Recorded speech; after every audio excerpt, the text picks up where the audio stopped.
আজ আমি আপনাদের সাথে আল্লাহর একটি নাম নিয়ে আলোচনা করব, যা কোরআনে বহুবার এসেছে, আর সেই নামটি হলো আল আলিম, যিনি সব কিছু জানেন। আল্লাহ কোরআনে বারবার উল্লেখ করেছেন তিনি সব কিছু জানেন। আল্লাহু বিকুল্লি শাইইন আলিম। যে আয়াতটির উদাহরণ দিয়ে আমি আলোচনা শুরু করতে চাই তা হলো কোরআনের ৬৪তম সূরা তাগাবুনের একটি আয়াত। তিনি বলেন, ইয়ালামু মা ফিস সামাওয়াতি ওয়াল আরদ, নভমণ্ডল ও ভূমণ্ডলে যা আছে তিনি তা জানেন। ওয়া ইয়ালামু মা তুসিরুনা ওয়া মা তু'লিনুন, তিনি আরও জানেন তোমরা যা গোপন করো এবং যা প্রকাশ্যে করো। তাহলে আপনি যা সবার অগোচরে করেন আর যা সবার সম্মুখে করেন, আল্লাহ তার সবই জানেন। আল্লাহু আলিমুম বিযাতি সুদূর। এছাড়াও আল্লাহ অন্তরের অবস্থা সম্পর্কেও সম্যক জ্ঞাত। মানুষের মনের মাঝে যা লুকিয়ে আছে তার প্রকৃতি এবং আসল অবস্থা সম্পর্কে আল্লাহ সব সময় পুরোপুরি জানেন। এটি অসাধারণ একটি আয়াত। নতুন শিক্ষার্থীদের উদ্দেশ্যে বলতে চাই, এই আয়াত থেকে স্পষ্টত যা বোঝা যায় তার বাইরে গিয়ে একটু চিন্তা করুন। আমরা জানি আল্লাহ সব কিছু জানেন। আমরা জানি আমাদের বাহ্যিক ব্যাপারগুলো আল্লাহ যেমন জানেন, তেমনি তিনি আমাদের গোপন ব্যাপারগুলো জানেন। আমরা জানি আল্লাহ ৭ আসমানের সব কিছু জানেন। চলুন এর থেকে কিছু দৃষ্টিকোণ থেকে চিন্তা করে দেখি আল্লাহ কিভাবে আমাদের নিকট তুলে ধরেন যে আল্লাহ যা জানেন তা কোনোদিনও কোনোভাবেই আমাদের পক্ষে জানা সম্ভব নয়। আল্লাহর নামের মর্ম উপলব্ধি করার একটি সর্বোত্তম পন্থা হলো আমাদের নিজেদের সীমাবদ্ধতা বুঝতে পারা। তারপর তুলনা করলে বুঝতে পারবো আল্লাহ আজ্জা ওয়া জাল্লার ক্ষমতা কতটা ব্যাপক আর আমরা কতটা তুচ্ছ এবং অক্ষম বান্দা। চলুন ইতিহাসের জ্ঞান দিয়ে শুরু করা যাক।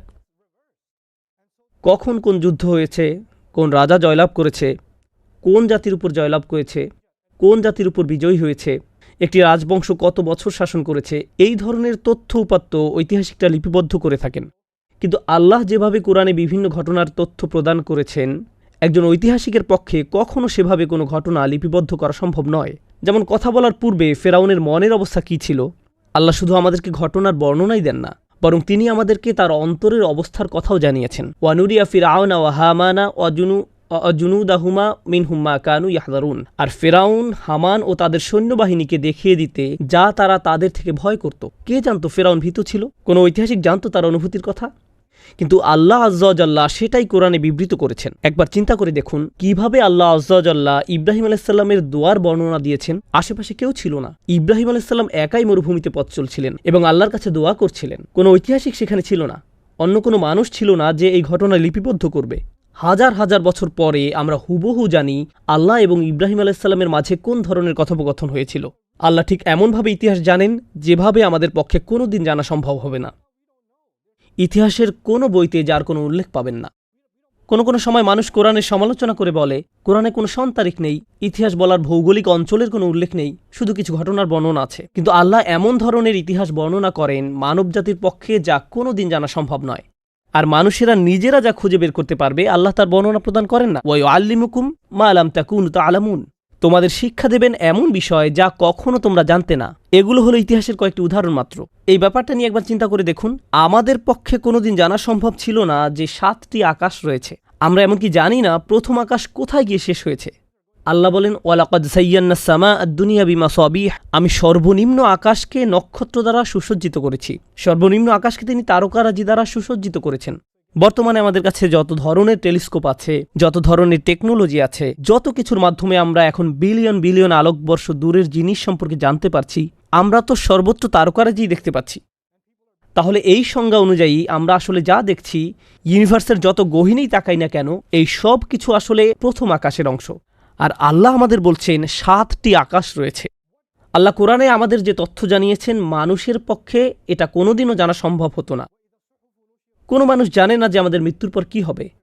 আমি আর আপনি কিভাবে জানবো আমাদের শরীরের কি হবে, কোন ধরনের প্রশ্নের সম্মুখীন হব, পুনরুত্থান দিবসে কি হবে, বিচার দিবসের প্রকৃতি কেমন হবে, কোন কোন প্রশ্ন করা হবে, আমাদেরকে কেমন দেখাবে, আমাদের শেষ ঠিকানা কোথায় হবে, ঘটনাগুলো একের পর এক কিভাবে সংঘটিত হবে, জান্নাত দেখতে কেমন, জান্নাত কাকে বলে, এর বর্ণনা কেমন, কোন ধরনের মানুষ এতে বসবাস করবে, তারা কোন ধরনের কথাবার্তা বলবে।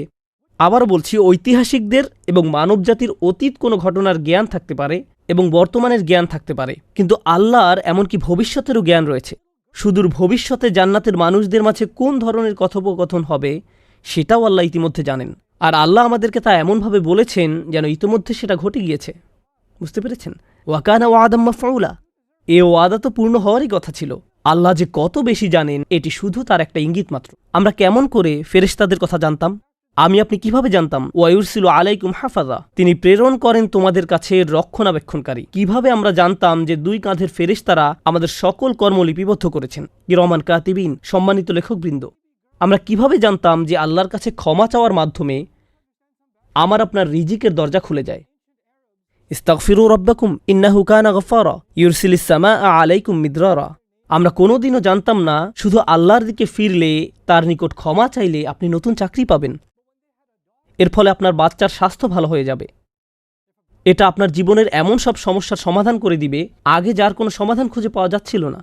আর আল্লাহ এটাই বলছেন, ওয়ায়ুমদিদকুম বিআমওয়ালিন ওয়া বানিন ওয়ায়াজআল লাকুম জান্নাতিন ওয়ায়াজআল লাকুম আনহারা। আমাদের পক্ষে কোনোভাবে এই জ্ঞান অর্জন করা সম্ভব ছিল না। কোনো বিজ্ঞান, কোনো রিসার্চ, কোনো ল্যাবরেটরি এটা আবিষ্কার করতে পারতো না। এই জ্ঞান একমাত্র আল্লাহর কাছ থেকে আসা সম্ভব। অবশ্যই সব রহস্যের সবচেয়ে বড় রহস্য, আমরা কিভাবে জানতাম কে আল্লাহ, তিনি কোন ধরনের প্রভু, কোন ধরনের রব, তিনি আপনার আমার সাথে কোন ধরনের সম্পর্ক চান। আমরা কোনোদিন জানতাম না। মানুষ বুঝতে পারত যে একজন রব আছেন, কিন্তু তিনি আসলে কেমন, তিনি কি পছন্দ করেন আর কি অপছন্দ করেন, তিনি আমার কাছ থেকে কি চান, আমরা নিজেরা এই ব্যাপারগুলো কোনোদিন জানতাম না যদি আল্লাহ আমাদের না শেখাতেন। এই আলোচনার হাত ধরে সমীকরণের পরবর্তী অংশটির উপর আলোকপাত করতে চাই।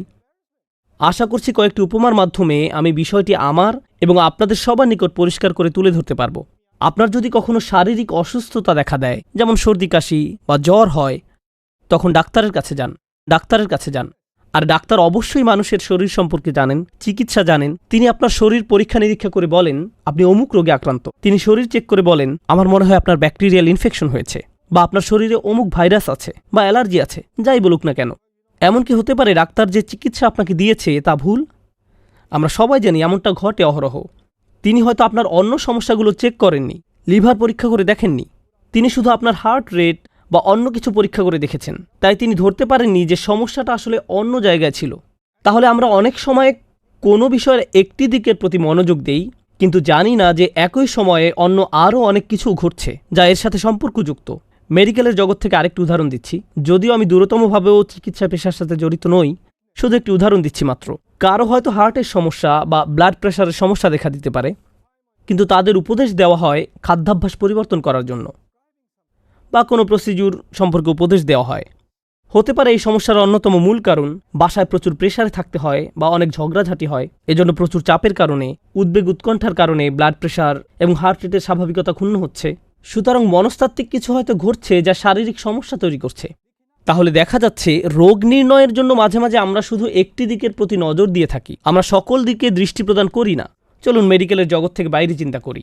হয়তো আপনি কারো কাছে গেলেন কিছু উপদেশ নেওয়ার জন্য, অথবা কেউ আপনাকে উপদেশ দিল, সে আপনার দিকে তাকিয়ে বলল আমার মনে হয় তুমি সমস্যায় আছো, চলো তোমাকে কিছু উপদেশ প্রদান করি। আর আপনি মনে মনে ভাবছেন ভাই তুমি আমাকে উপদেশ দিচ্ছ, কিন্তু তুমি তো সত্যিকার অর্থে আমাকে চিনো না, তুমি তো গোটা পরিস্থিতির কথা জানো না, আরও যে কত কিছু আমার জীবনে ঘটছে তার সম্পর্কে তো তোমার কোনো ধারণাই নেই, তুমি তো পুরো সমস্যাটার কথা জানো না, তোমার কাছে এমনকি সম্পূর্ণ চিত্রটাও নেই। আর আপনি যদি তাকে পুরো সমস্যাটার কথা বলেনও, কেউ উপদেশ দেওয়ার পূর্বে কখনো কখনো আপনি হয়তো তার কাছে সম্পূর্ণ সমস্যাটা খুলে বলেন, এমনকি সে আপনার কাছ থেকে পুরো ব্যাপারটা শোনার পরেও আপনি যেভাবে যান সেভাবে সে হয়তো বুঝেনি। তারপর সে আপনাকে উপদেশ দিলে আপনি বলেন আমার মনে হয় তুমি এখনও ভালোভাবে উপলব্ধি করতে পারোনি। বুঝতে পারছেন? তাহলে এমনকি কেউ যদি কখনো আমাদের উপদেশ দিতে চায়, উপদেশটা হয়তো আমাদের সমস্যার পরিপূর্ণ উপলব্ধির উপর ভিত্তি করে নাও হতে পারে, আর ব্যাপারটা হতাশা তৈরি করতে পারে, কারণ আমি যা বোঝাতে চাচ্ছি সে তা বুঝতে পারছে না। এর আরেকটা উদাহরণ হলো, এমনকি আমাদের নিজেদের ক্ষেত্রেও যদি কোনো সমস্যায় পড়েন, আপনার বুদ্ধি হয়তো নির্দিষ্ট কিছু উপায় অবলম্বন করে সমস্যা থেকে মুক্তির একটা পথ বাতলে দেয়। আপনি নিজেকে বলেন আমাকে অমুক অমুক কাজটি করতে হবে। নিজেকে যে উপদেশই দেন না কেন, যেহেতু আপনি ক্লান্ত, উদ্বিগ্ন, রাগান্বিত এবং অন্য আরও হতাশাও রয়েছে, ঠিক এমন মুহূর্তে নিজেকে এক ধরনের উপদেশ প্রদান করেন। কিন্তু যদি ঠান্ডা মাথায় চিন্তা করতেন তাহলে হয়তো নিজেকে সম্পূর্ণ ভিন্ন উপদেশ দিতেন, অথবা যদি নিজেকে একটু চিন্তা করার সুযোগ দিতেন তাহলে হয়তো এমন অনেক বিষয় বিবেচনায় নিতেন যা তখন নেননি। অন্য কথায়, আমরা যখন নিজেদেরকে কোনো সমাধানের পথ বাতলে দেই, এমনকি আমরা যখন নিজেদেরকে কোনো উপদেশ দেই, সেটাও হয় পক্ষপাতদুষ্ট। আমরা এমনকি নিজেদেরকেও সম্পূর্ণ নিরপেক্ষ উপদেশ প্রদান করতে পারি না। আমরা এমনকি এই কাজের যোগ্যও নই। বন্ধু বা পরিবারের কোনো সদস্য আপনাকে আংশিক উপদেশ দিতে পারেন, আপনি নিজে নিজেকে আংশিক উপদেশ দিতে পারেন। যে কারণে আমি এই সমস্ত উদাহরণ আপনাদের নিকট তুলে ধরছি তা হলো, যখন আল্লাহ বলছেন তিনি সব কিছু জানেন, তিনি আমাদেরকে উপদেশ প্রদান করেন, কদ জাআতকুম মাউইযাতুম মির রাব্বিকুম, তোমাদের নিকট তোমাদের রবের পক্ষ থেকে উপদেশ বাণী এসেছে। আল্লাহ তার নিজের সম্পর্কে বলছেন, ওয়া ইউআল্লিমুকুমুল্লাহ, আল্লাহ তোমাদের শিক্ষা দিচ্ছেন, আল্লাহু বিকুল্লি শাইইন আলিম, আর আল্লাহ সব কিছু জানেন, আল্লাহ সব কিছু সম্পর্কে জ্ঞাত। এর মানে কি জানেন? এর মানে হলো তিনি আপনার অবস্থা সম্পূর্ণরূপে জানেন। এমন কি আমরা নিজেদের অবস্থা নিজেরা যতটুকু বুঝি, তিনি তার চেয়েও ভালো জানেন। তিনি জানেন আমাদের সমস্যাগুলো, আমাদের অনুভূতিগুলো, আমাদের ভাবনাগুলো, যে ভাবনাগুলো আমরা প্রকাশ করছি আর যে ভাবনাগুলো আমাদের মাথায় গোপনে চলছে। আপনার স্বামী বা স্ত্রী, ছেলে বা মেয়ে এসে জিজ্ঞেস করে, কি হয়েছে তোমার? কিছুই না। যদিও অনেক কিছু মাথায় ঘুরছে, কিন্তু আপনি বলছেন কিছুই না, কারণ আপনি জানেন তারা এটা সহ্য করতে পারবে না। কিন্তু আল্লাহ জানেন কিছুই না মানে অনেক কিছু। তিনি একেবারে সঠিকভাবে জানেন কোন ধরনের দুশ্চিন্তায় আপনি ভুগছেন, আর এই সব কিছু পরিপূর্ণরূপে জেনেই তিনি আপনাকে উপদেশ দিয়ে থাকেন। অনেক সময় আমরা এরকম অন্যায্য চিন্তা করি যে কোরআন এসেছে শুধু আমাদের ধর্মীয় উপদেশ দিতে। একজন ডাক্তার যেমন মেডিকেল উপদেশ দিয়ে থাকেন, একজন মেকানিক যেমন গাড়ির বিষয়ে উপদেশ দিয়ে থাকেন, অ্যাকাউন্টেন্ট যেমন ফাইন্যান্সিয়াল উপদেশ দিয়ে থাকেন, তেমনি কোরআন আমাদের ধর্মীয় উপদেশ প্রদান করে। কিন্তু আল্লাহ তো শুধু ধর্মীয় ক্ষেত্রে সীমাবদ্ধ নন। আল্লাহর জ্ঞান আপনার আমার জীবনের সব কিছুতে পরিব্যাপ্ত হয়ে আছে। আপনার ভিতরে যা কিছু হচ্ছে, শারীরিকভাবে যা আপনার জন্য সর্বোত্তম, অর্থনৈতিকভাবে যা আপনার জন্য সর্বোত্তম, যা কিছু সামাজিকভাবে, আবেগের দিক থেকে, মনস্তাত্ত্বিক দিক থেকে, আধ্যাত্মিক দিক থেকে, স্বাস্থ্যগত দিক থেকে আপনার জন্য সর্বোত্তম, আল্লাহ তার সব কিছুই জানেন। কারণ এই সব কিছু আল্লাহই করছেন। তিনি আমাকে আপনাকে সৃষ্টি করেছেন। আলা ইয়ালামু মান খালাক, যিনি সৃষ্টি করেছেন তিনি কি জানেন না? আমাদেরকে সম্পূর্ণরূপে জেনেই তিনি আমাদের উপদেশ দিয়ে থাকেন। তাই এই উপদেশ শুধু এক দৃষ্টিকোণ থেকে নয়, শুধু একপক্ষীয় নয়। মানুষ সাধারণত এক দৃষ্টিকোণ থেকে বিষয়সমূহ দেখে, আর আল্লাহ সকল দৃষ্টিকোণ থেকে দেখেন। আল্লাহ সকল দৃষ্টিকোণ থেকে দেখেন। এজন্যই আল্লাহ বলেন, লা ইউদরিকুহুল আবসার, চোখসমূহ তাকে আয়ত্ত করতে পারে না, আর তিনি চোখগুলোকে আয়ত্ত করতে পারেন। তিনি সকল দৃষ্টি নাগালে রাখেন, সকল দৃষ্টিভঙ্গি তার নাগালে। তো এমন নয় যে আল্লাহ আপনার দৃষ্টিভঙ্গি বিবেচনায় নেননি। কখনো কখনো মানুষ আল্লাহর বই থেকে কোনো উপদেশ শুনে, অথবা আপনি নিজেই আল্লাহর বইয়ের কোনো উপদেশ নিয়ে চিন্তাভাবনা করে বলেন, হ্যাঁ এটা একটা ভালো ধর্মীয় বক্তব্য, কিন্তু আমার পরিস্থিতি স্পেশাল, এই উপদেশ আমার জন্য প্রযোজ্য নয়। কেননা মানুষ তো আর আমার অবস্থা পুরোপুরি জানে না। অন্য একজনও হয়তো আপনার পরিস্থিতির বিষয়ে পুরোপুরি অবগত নয়। আল্লাহ নিশ্চিতভাবেই জানেন। আর আল্লাহ এই উপদেশ গ্রন্থ মানবজাতিকে দিয়েছেন প্রত্যেকটা মানুষ সম্পর্কে জেনে, তাদের সকল সমস্যা, তাদের সকল প্রয়োজনের কথা একত্রে জেনে। ইনিই হলেন আল্লাহ। আল্লাহু আলিমুন হাকিম, আল্লাহ জ্ঞানী এবং সুবিজ্ঞ।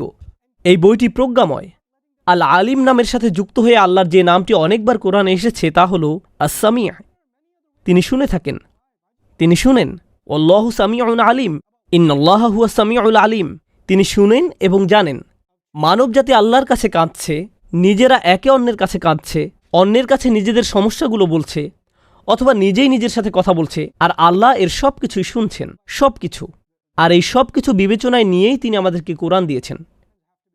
এটি আমাদের প্রতি আল্লাহর দয়া, যখন তিনি বলছেন তোমাদের রবের পক্ষ থেকে একটি উপদেশ এসেছে, ওয়া শিফাউল লিমা ফি সুদূর, এটা এসেছে তোমাদের বুকের ভেতরে যা আছে তার চিকিৎসা দিতে। কারণ তিনি জানেন আমাদের বুকের ভেতরে কি হচ্ছে, তিনি জানেন আমি কি অনুভব করছি, তিনি জানেন আমি কিসের মধ্য দিয়ে দিন পার করছি। ঠিক যেমন একজন ডাক্তার আপনাকে চিকিৎসা দিয়ে থাকেন, প্রেসক্রিপশন দিয়ে থাকেন, অনেক সময় যা মানতে ভালো লাগে না। আপনার যদি দাঁতের সমস্যা থাকে, কোনো ডাক্তার আপনাকে বলবে না যে আমার মনে হয় তুমি যথেষ্ট পরিমাণে চকলেট খাচ্ছ না, তোমার যা ভালো লাগে তাই করা উচিত। মাঝে মাঝে এমন চিকিৎসা দেওয়া হয় যা পালন করা অনেক কষ্টের। কখনো কখনো রুট ক্যানেল করতে হয়, ঠিক কিনা? কখনো কখনো আপনার জন্য সর্বোত্তম হলো সার্জারি করা। কখনো কখনো আপনাকে কষ্টকর অভিজ্ঞতার ভিতর দিয়ে যেতে হয়, কারণ আপনার জন্য এটি উত্তম। কখনো দেখা যায় কারো শরীরের কোনো একটি অঙ্গে ভয়ঙ্কর রকমের অসুখ হয়, আর তা শরীরের অন্যান্য অঙ্গেও ছড়িয়ে পড়েছে। তখন ওই অঙ্গ কেটে ফেলার পরামর্শ দেওয়া হয়। শরীরের কোনো একটি অঙ্গ হারিয়ে ফেলা অকল্পনীয় বেদনাদায়ক। আপনাকে তখন দুইটার যে কোনো একটা বেছে নিতে বলা হয়, হয় ওই অঙ্গ কেটে ফেলুন, অথবা ক্যান্সার সারা শরীরে ছড়িয়ে পড়বে।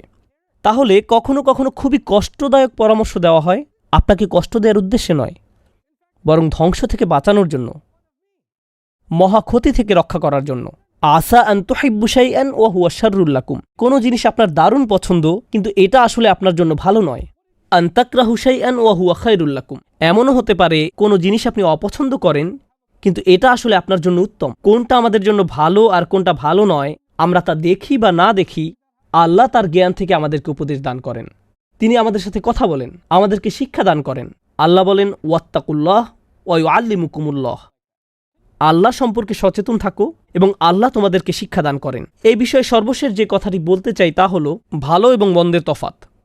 আল্লাহ মানবজাতির সকলকে ভালো এবং মন্দের মাঝে পার্থক্য করার জ্ঞান দিয়ে সৃষ্টি করেছেন। যে ধর্ম থেকে আসুন না কেন, যে সংস্কৃতি থেকে আসুন না কেন, আপনি জানেন মিথ্যা বলা খারাপ, আপনি জানেন প্রতারণা করা ঠিক নয়, আপনি জানেন চুরি করা ঠিক নয়, আপনি জানেন কাউকে কষ্ট দেওয়া ঠিক নয়, আপনি জানেন এতিমকে ধাক্কা দেওয়া ঠিক নয়, আপনি জানেন অসহায়ের প্রতি অত্যাচার করা ঠিক নয়, আপনি জানেন কাউকে অপমান করা ঠিক নয়, আপনি জানেন এগুলো খারাপ। বিশ্বের যে প্রান্তে আপনি বাস করেন না কেন, যে সংস্কৃতি থেকে আসেন না কেন, আল্লাহ এই ব্যাপারটি মানুষের প্রকৃতিতে সেট করে দিয়েছেন। আমরা এই পৃথিবীতে আসার পূর্বেই আল্লাহ আমাদের ভেতরে এটা প্রোগ্রাম করে দিয়েছেন, সুতরাং এটা সার্বজনীন। কিন্তু এর বাইরেও এমন অনেক বিষয় আছে যেগুলো সম্পর্কে আমরা কোনো দিনও জানতাম না, যে ব্যাপারগুলো ভালো নাকি মন্দ। মৌলিক কিছু নৈতিকতা রয়েছে যেগুলো সম্পর্কে সবাই জানে, কিন্তু এর বাইরে কোনটা ভালো কোনটা মন্দ আমরা কোনো দিনও জানতাম না। আমি কোনোভাবেই জানতে পারতাম না যে হিংস্র প্রাণীর গোস্ত খাওয়া ঠিক নয়, আমি কোনোভাবেই জানতে পারতাম না নির্দিষ্ট কিছু প্রাণীর মাংস খাওয়া ঠিক নয়, আমি কোনোদিনও জানতে পারতাম না যে দিনের সুনির্দিষ্ট কিছু সময়ে আমার জন্য নামাজ পড়া উত্তম, 5 ওয়াক্ত নামাজ, খুবই নির্দিষ্ট সময়ে, ঠিক কিনা? আমার পক্ষে কোনোভাবেই জানা সম্ভব ছিল না যে এটা আমাদের জন্য সর্বোত্তম, আমি কোনোভাবেই এটা জানতে পারতাম না। অতএব ভালো মন্দের পার্থক্যের ব্যাপারে মানুষের কিছুটা জ্ঞান এমনিতেই আছে, কিন্তু আল্লাহর রয়েছে এর পরিপূর্ণ জ্ঞান। তাই আল্লাহ যখন আমাকে আপনাকে বলেন অমুক কাজটি করা ঠিক নয়, এবং যখন আল্লাহ আমাকে আপনাকে বলেন অমুক কাজটি করা ঠিক, তখন আমাকে আপনাকে আমাদের জ্ঞানকে, যা আমাদের নিকট ঠিক বা বেঠিক মনে হয়, একদিকে সরিয়ে রাখতে হবে। যে আমাদের পক্ষে যত কিছু জানা সম্ভব তার চেয়ে আল্লাহ বেশি জানেন। আল্লাহ হলেন আল আলিম, আল্লাহর কাছেই সকল জ্ঞান, আর আল্লাহ জানেন সঠিক কাজটি আমাদের জন্য সব সময় উত্তম। আমরা মনে করি আল্লাহর উপদেশ শুনলে আমাদের কষ্টে পড়তে হবে। প্রকৃত ব্যাপার হলো অনেক সময় আল্লাহর কথা শুনলে আসলেই কষ্ট পেতে হয়, এটা জীবনের একটা বাস্তবতা। আল্লাহর কথা মান্য করলে কখনো কখনো অসুবিধায় পড়তে হয়, আরামে নয়। সবচেয়ে সেরা যে মানুষেরা আল্লাহর উপদেশ শুনেছিলেন তারা ছিলেন নবী রাসূলেরা, আর তাদের জীবন ছিল সমস্যায় পরিপূর্ণ, ঠিক কিনা? তাহলে আল্লাহর অনুসরণ করলে সমস্যায় পড়তে হবে, কিন্তু সেই সমস্যা আপনার জন্য অগণিত গুণে উত্তম যে কোনো সহজতার চেয়ে, যেটা আল্লাহর অবদ্ধতা করলে হয়তো আসতে পারে। এটা সত্য। সত্য হলো যদি আপনি তার কথা না শুনেন এবং সহজ কোনো উপায় নিজের জন্য খুঁজে নেন, তখন আপনার হয়তো মনে হতে পারে আপনি ভালো আছেন, নিরাপদে আছেন, এটা আপনার জন্য উত্তম। আপনি নিজেকে মিথ্যা প্রবোধ দিতে পারেন, কিন্তু সত্য হলো আপনি নিজেকে ধ্বংসের দিকে ধাবিত করছেন, এবং আমিও নিজেকে ধ্বংসের দিকে ধাবিত করছি। আমি দোয়া করছি আল্লাহ সবকিছু জানেন, এর দ্বারা আসলে কি বোঝায় তা যেন আল্লাহ আজ্জাজাল্লাহ আমাদের অন্তরের অন্তঃস্থল থেকে উপলব্ধি করার সামর্থ্য দান করেন, আর এই জ্ঞানের উপর ভিত্তি করে আমরা যেন সহজে তার উপদেশের প্রতি আস্থা রাখতে পারি। কোরআনে কেন আল্লাহর ব্যাপারে আমরা ব্যবহৃত হয়েছে, এটা হলো প্রশ্ন। আসুন প্রথমে ইতিহাস দিয়ে শুরু করি। তাওরাত, হিব্রু বাইবেলে, যা সমস্ত সম্পাদনার পরেও কিছুটা হলেও সংরক্ষিত, সেখানে সৃষ্টিকর্তার ব্যাপারে আমরা ব্যবহার করা হয়েছে। আমি খ্রিস্টানদের কথা বলছি না, বলছি ইয়াহুদিদের কথা। ইয়াহুদিরা কি বিশ্বাস করে আল্লাহর পুত্র আছে? না, তারা তা করে না। না না না না, উজাইর ইবনুল্লাহ ইহুদিদের ছোট একটা ভগ্নাংশ মাত্র, শুধুমাত্র ইহুদিদের আরব সম্প্রদায়। বেশিরভাগ ইহুদি বিশ্বাস করে না যে উজাইর আল্লাহর পুত্র। রাবাইদের সাথে আমার ওঠা বসা আছে, তাদের সাথে আমার কথা হয়, তাদের সাথে আমি ইব্রাহিম আলাইসাল্লামকে নিয়ে বিতর্ক করি। ইহুদি পণ্ডিতদের বেশিরভাগই উজাইরকে আল্লাহর পুত্র মনে করে না। আরবদের খুব ছোট একটা অংশই শুধু উজাইরকে আল্লাহর পুত্র মনে করে। ইহুদিদের ঐতিহ্য কিন্তু আরব সম্প্রদায় থেকেও অনেক বড়। এ ব্যাপারে আল্লাহ কিছু ইহুদিদের ইঙ্গিত করেছেন, সব ইহুদিদের নয়। খ্রিস্টানরা দাবি করে যে ঈশ্বরের পুত্র আছে, ইহুদিরা বলে তাদের সৃষ্টিকর্তার কোনো পুত্র নেই। কিন্তু ইহুদিদের কিতাবেও সৃষ্টিকর্তার ক্ষেত্রে আমরা ব্যবহৃত হয়েছে। কেন তাদের কিতাবে আমরা ব্যবহৃত হয়েছে? উত্তরে তারা বলেছেন, অবশ্যই সৃষ্টিকর্তা রাজকীয়, রাজারা তো বহুবচনেই কথা বলেন। শুধু যে রাজারাই বহুবচনে কথা বলেন তা না, এমনকি এখনকার প্রেসিডেন্টরাও বহুবচনে কথা বলেন। যুক্তরাষ্ট্রের প্রেসিডেন্ট বহুবচনে কথা বলেন, যেমন আমাদের প্রশাসন এটা করেছে, ওটা করেছে, ইত্যাদি ইত্যাদি। আমরা নির্বাচনে জিতেছি, আমরা সক্ষম হয়েছি। এখানে তো একজন মানুষ, তাহলে আমরা কি সবাই শয়তান? তাহলে এখানে আমরা কেন? এখানে সমষ্টিগতভাবে আমরা ব্যবহার করা হচ্ছে, আমরা ব্যবহার করা হচ্ছে সমষ্টিগতভাবে। এখন পরবর্তী বিষয়, এটা গুরুত্বপূর্ণ। কোরআনে আপনি দেখবেন আল্লাহর জন্য বিভিন্ন সর্বনাম ব্যবহার করা হয়েছে। এই বিষয়টি যৌক্তিকভাবে বুঝতে হলে প্রথম সর্বনামের প্রকারভেদগুলো আমাদেরকে বুঝতে হবে। Third person, second person, first person. Third পারসনে আছে সে এবং তারা। আমি চাই আপনাদের স্মরণ থাকুক, কারণ আমি নিজেকে না আপনাদেরকে বলছি। থার্ড পারসনে কি?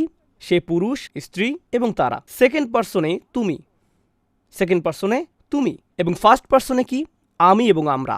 অ্যাগেইন থার্ড পারসনে কি? সে, পুরুষ, স্ত্রী এবং তারা। সেকেন্ড পারসন তুমি। এবং ফার্স্ট পারসনে কি? আমি এবং আমরা। আরবিতে সেকেন্ড পারসন আবার 6 প্রকার। আন্তা, আন্তুমা, আন্তুম, আন্তে, আন্তুন্না। আন্তুমা তুমি, তোমরা দুজন পুরুষ, তোমরা সবাই পুরুষ। তুমি স্ত্রীলিঙ্গ, তোমরা দুজন স্ত্রী, তোমরা সবাই স্ত্রী। এখন থার্ড পারসনের ক্ষেত্রে আল্লাহ ব্যবহার করছেন সে, ইয়েস। সেকেন্ড পারসনে আল্লাহ ব্যবহার করছেন আন্তা, যেটা এক বচন, তুমি। আল্লাহ কি নিজের জন্য তারা ব্যবহার করেছেন? না। তিনি কি সেকেন্ড পারসনের ক্ষেত্রে তোমরা সবাই ব্যবহার করেছেন? না।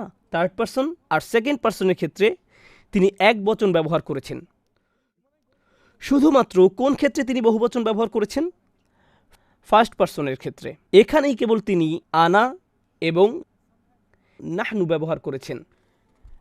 এর দ্বারা যদি সত্যি বহুবচন বোঝানো হতো, তাহলে আপনি এটা থার্ড পারসনে দেখতে পারতেন, সেকেন্ড পারসনে দেখতে পারতেন, ফার্স্ট পারসনে দেখতে পারতেন। কিন্তু তা কি দেখেছেন? না, আপনি তা কেবল ফার্স্ট পারসনের ক্ষেত্রে পাবেন। এ থেকে বোঝা যায় আক্ষরিকভাবে তা বহুবচন নয়। তাই যদি হতো, প্রত্যেক পুরুষের ক্ষেত্রে তা প্রযোজ্য হতো। উত্তরের প্রথম ধাপ। এটা হচ্ছে উত্তরের প্রথম ধাপ। অন্যথায় আপনি পেতেন তারা, তোমরা, আমরা, কিন্তু ব্যাপার এটা না। দ্বিতীয়ত, কোরআনে আল্লাহ নিজের প্রসঙ্গে নাহনু ব্যবহার করেছেন। আসুন দেখি কিভাবে ব্যবহার করেছেন। যখন আল্লাহ খুব ফরমাল এবং বিশেষ কোনো গোত্র বা দল থেকে তিনি নিজেকে দূরত্বে রাখতে চান, তখন কোরআনে হুয়া শব্দটির ব্যবহার দেখতে পাবেন। কারণ থার্ড পারসন হচ্ছে সবচেয়ে দূরবর্তী সর্বনাম। সে ওইখানে, এটা তাবঈদ, বালাগাতে আছে তাবঈদ। আল্লাহ যখন নিজেকে দূরে রাখতে চান, তখন তিনি হুয়া ব্যবহার করেন। তিনি কখন আন্তা ব্যবহার করেন? যখন আল্লাহর বান্দা আল্লাহর সাথে কথা বলে, তখন আন্তা মাওলানা ফাংসুরনা আলাল কওমিল কাফিরিন ইন্নাকা আনতাত তাওয়াবুর রহিম। যখন আল্লাহর বান্দা আল্লাহর সাথে কথা বলে, তখন সে আল্লাহর নিকটবর্তী হয়। কাজেই সে আল্লাহকে তখন হুয়া না বলে আন্তা বলে। আল্লাহ আমাদেরকে সুযোগ দিচ্ছেন তাকে আন্তা বলে সম্বোধন করার। তাহলে বাকি রইল কি? আনা এবং নাহনু। আনা এবং নাহনু। প্রথমে বলেছি আনা প্রসঙ্গে আল্লাহ কেন নিজের ব্যাপারে সব সময় আনা ব্যবহার করেন না। ব্যাপারটা একটু বুঝিয়ে বলি। ধরুন এক দেশে ছিল এক রাজা, ওয়ালিল্লাহিল মাসালুল আলা, এক রাজা বা একজন রাষ্ট্রপতি। আমরা কিছু নীতিমালা তৈরি করেছি, আমরা সিদ্ধান্ত নিয়েছি, ইত্যাদি ইত্যাদি। তার বক্তৃতার মাঝে কেউ একজন কিছু কথা বলে উঠল। এখন রাষ্ট্রপতি বললেন, এক্সকিউজ মি, আমি এখন কথা বলছি। তিনি কিন্তু বলেননি আমরা। এখন রাষ্ট্রপতি বললেন, এক্সকিউজ মি। এমনকি বাকি পুরো বক্তব্যে কী ছিল? আমরা আমরা আমরা। কিন্তু তিনি যখন রাগান্বিত হলেন, কি বললেন? আমি। ওকে, এই একই রাষ্ট্রপতি আমরা কিছু নীতিমালা তৈরি করেছি, আমরা এটা অনুমোদন করেছি। এমন সময় তার শিশু সন্তানটি হেঁটে গেল, হে এদিকে আসো, আমি তোমাকে ভালোবাসি। তিনি তো সব কিছুতেই আমরা বলছিলেন। তীব্র ভালোবাসা ও তীব্র রাগের সময় আল্লাহ নিজের ব্যাপারে আনা ব্যবহার করেন। খেয়াল করে দেখুন কখন কোরআনে আনা ব্যবহৃত হয়। খেয়াল করে দেখুন, আনা তাওয়াবুর রহিম, ক্ষমাশীলতা আল্লাহর ভালোবাসার বহিঃপ্রকাশ। ফাইন্নী উআযযিবুহু আযাবান লা উআযযিবুহু আহাদাম মিনাল আলামিন, আমি নিশ্চয়ই তাকে এমন শাস্তি দেব যেমন শাস্তি অপর কাউকে দেব না। এ কিসের অভিব্যক্তি? রাগের অভিব্যক্তি। আল্লাহ আজ্জা জাল্লা যখন ইবলিসের সাথে কথা বলেন, তিনি বলেন ইদ আমার না কানা, ইদ আমার তুক, ইদ আমার তুক, আমি তোমাকে নির্দেশ দিয়েছি। এখানেও আল্লাহ রাগ প্রকাশ পেয়েছে। আলহামদুলিল্লাহ, আল্লাহ তাআলা সব সময় নিজের ব্যাপারে আনা ব্যবহার করেন না। বিশেষ কোনো ব্যাপার, যেমন রমজান মাস, যখন আপনার দোয়া কবুল হয়, লাম ইয়াকুল সুবহানাহু ওয়া তাআলা নুজিবু দাওয়াতাদ দাঈ ক্বাল উজিবু দাওয়াতাদ দাঈ ইযা দাআন ফাইন্নী করিব, লাম ইয়াকুল ইন্নানা করিব, ইন্নী করিব উজিবু দাওয়াতাদ দাঈ ইযা দাআন ফালইস্তাজিবু লানা লা ফালইস্তাজিবু লি ওয়ালিউমিনু বি লাআল্লাকুম ইয়ারশুদুন। এখানে সব জায়গাতে আল্লাহ এক বচন এবং উত্তম পুরুষ ব্যবহার করেছেন, কারণ রমজান হচ্ছে আল্লাহর পক্ষ থেকে বিশেষ উপহার। তাহলে এখন বাকি রইল কি? যে সর্বনাম নিয়ে এত জিজ্ঞাসা, নাহনু, এই সর্বনামটি তখনই ব্যবহৃত হয় যখন আল্লাহ রাজার ভূমিকায় কথা বলেন অত্যন্ত মহিমান্বিতভাবে। একজন রাজা যখন বৃহৎ কোনো নীতিমালা প্রণয়ন করেন, যখন তিনি আপনাকে অনেক উপহার দিতে চান, তখন গৌরবান্বিতভাবে তা প্রকাশ করেন। আল্লাহ তাআলা যখন মহিমান্বিতভাবে কোরআন নাজিল হবার কথা বলেন, যা মানব জাতির জন্য এক বিশেষ উপহার, তখন পবিত্র কোরআনে আপনি নাহনু সর্বনামটির ব্যবহার দেখতে পাবেন। ইন্না নাহনু নাজ্জালনা যিকরা ওয়া ইন্না লাহু লাহাফিজুন মা আনজালনা আলাইকাল কুরআনা লিতাশকা। দেখুন, যখন কোরআন নাজিলের ব্যাপারে আল্লাহ তার মহিমা প্রকাশ করছেন, তখন আনজালনা ব্যবহৃত হয়েছে। কিন্তু বনী ইসরায়েলদের প্রতি তিনি অত্যন্ত রাগান্বিত হয়েছিলেন, কারণ তাদের উচিত ছিল কোরআনকে মেনে নেয়া। ওয়া আমিনু বিমা আনজালতু মুসাদ্দিকাল লিমা মাআকুম, আর তোমরা সে বিষয়ে বিশ্বাস করো যা আমি নাজিল করেছি। ওয়ালা তাকুনু আউওয়ালা কাফিরিন বিহি। আল্লাহ যখন খুব রাগান্বিত হন, তখন তিনি আনা সর্বনামটি ব্যবহার করেন, আর তার মহিমা বোঝাতে নাহনু সর্বনামটি ব্যবহার করেন। আল্লাহ নাহনু সর্বনামটি তখনই ব্যবহার করেন যখন তিনি পানি প্রেরণ করেন। তিনি এটা করেছেন, ওটা করেছেন, এবং আমরা আসমান থেকে পানি প্রেরণ করেছি, কারণ পানি আল্লাহর বিরাট নিয়ামত। কানা আরশুহু আলাল মা। কাজে আমরা দেখতে পাচ্ছি, যখনই পানি প্রেরণের প্রসঙ্গ আসে, বেশিরভাগ সময় আমরা ব্যবহার করেন তার মহিমা বোঝানোর জন্য। এখন আসছি প্রশ্নের শেষাংশে। আল্লাহর কিতাবের একটি গুরুত্বপূর্ণ দিক হল তাওহীদ বা একত্ববাদ। লাইসা কামিসলিহি শাইউন, লা ইলাহা ইল্লা হুয়া আল ওয়াহিদ আল আহাদ আল্লাযী লাম ইয়ালিদ ওয়া লাম ইউলাদ। এটাই ইসলামের একত্ববাদের ধারণা, এটাই ইসলামের একত্ববাদের ধারণা। তাহলে এই ধারণাকে তিনি কিভাবে অক্ষুণ্ণ রাখেন যখন তিনি নাহনু ব্যবহার করেন? এত কিছু ব্যাখ্যার পরেও নাহনু সর্বনামটি বহুবচন, তাই না? সমস্ত কোরআন জুড়ে যদি আপনি এর ব্যবহার দেখেন, প্রত্যেক ক্ষেত্রে লক্ষ্য করুন, আল্লাহ যখনই নিশ্চিত হয়েছেন যে আপনি বুঝতে পেরেছেন আল্লাহ এক, ঠিক তার আগে বা পরে তিনি নিজের প্রসঙ্গে নাহনু ব্যবহার করেছেন। প্রত্যেক ক্ষেত্রে লক্ষ্য করুন, ইন্না আ'তাইনাকাল কাউসার, নিশ্চয়ই আমরা আপনাকে কাউসার দান করেছি। কে আপনাকে কাউসার দিয়েছেন? আমরা। পরবর্তী আয়াতে তিনি কি বলছেন? ফাসল্লি লিরাব্বিক, লাম ইয়াকুল ফাসল্লি লানা। যাতে আপনি কখনোই ভুলে না যান যে আল্লাহ এক। প্রতি ক্ষেত্রেই তিনি তা করেন। ইন্না আনজালনাহু ফি লাইলাতুল কদর, নিশ্চয়ই আমরা একে অবতীর্ণ করেছি লাইলাতুল কদরে। তানাজ্জালুল মালাইকা, তানাজ্জালুল মালাইকা। পবিত্র কোরআনে সর্বনামের রূপান্তর এক অসাধারণ গবেষণার বিষয়। বিইজনি না, বিইজনি রব, একমাত্র রবের অনুমতি ক্রমে। এবার পরিষ্কার তো?